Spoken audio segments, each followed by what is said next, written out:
History is full of voices that were never meant to be remembered.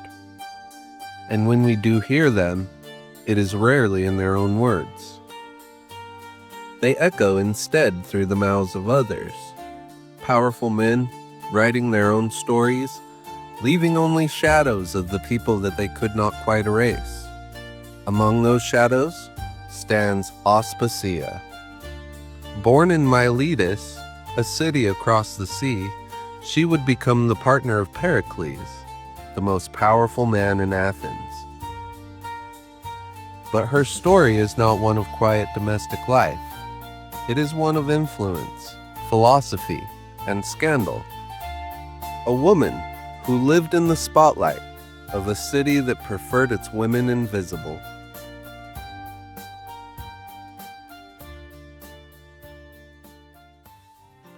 Aspasia was not Athenian. She arrived in Athens as a medic, a foreign resident without citizenship. For Athenian women, the rules were clear. No public life, no speech in the assembly, no role in politics. Respectable women were to be hidden away, unseen. But Aspasia, as a foreigner, was not bound by those same restrictions.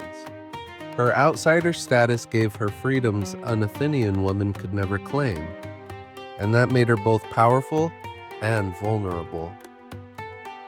She became the companion of Pericles, the city's leading statesman, and here was something almost unthinkable. Pericles separated from his Athenian wife to live openly with Aspasia, a medic woman. To conservative Athens, this was scandal. To history, it was a rupture in the order of things. The most respected man in Athens choosing not just companionship, but partnership with a foreign woman. Plutarch, writing centuries later, captured the oddity with wonder. The very fact that philosophers, men like Socrates and Plato, spoke of her, tells us what Athens itself could not admit. Aspasia mattered. But here's the paradox. We know Aspasia almost entirely through the writings of men, through comedy that mocked her, through philosophy that puzzled over her, through history that both praised and diminished her. Plato, in his dialogue Menexenus, puts the funeral oration of Athens into her mouth, with Socrates crediting Aspasia as the teacher of rhetoric, even of Pericles himself. Is this satire? Is it tribute? The line blurs, but either way, it reveals that the idea of Aspasia as a teacher, as a thinker, was alive in the imagination of Athens. The comic poet Hermippus went further, accusing Aspasia of corrupting the women of Athens, a charge both absurd and telling, for no one bothers to slander the powerless. Even Xenophon, in his Economicus, presents Aspasia as a source of wisdom on household management. The patterns converge: ridicule, fear, respect, all orbiting a single woman. Aspasia's story is not one of documented speeches or preserved treaties. Her voice does not survive in scrolls. What survives instead are the distortions of others, fragments of praise, jokes, slanders, odd asides. But the distortions themselves reveal the shape of what they tried to hide.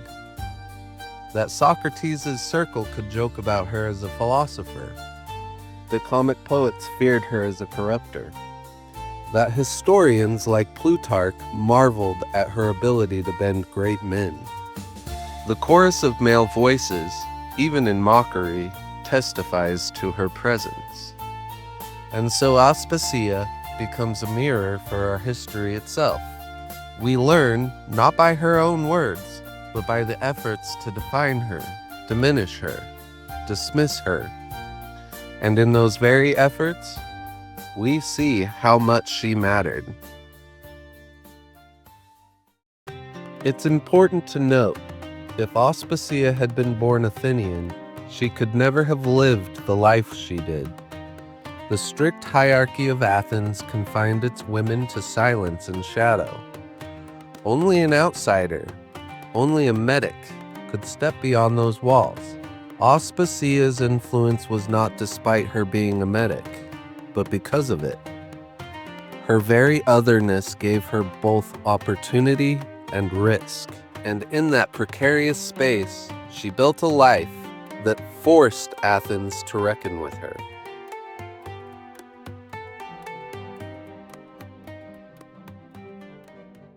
This is Mismythology, the work of sifting through the voices that sought to define the past, listening for those who were not supposed to be heard.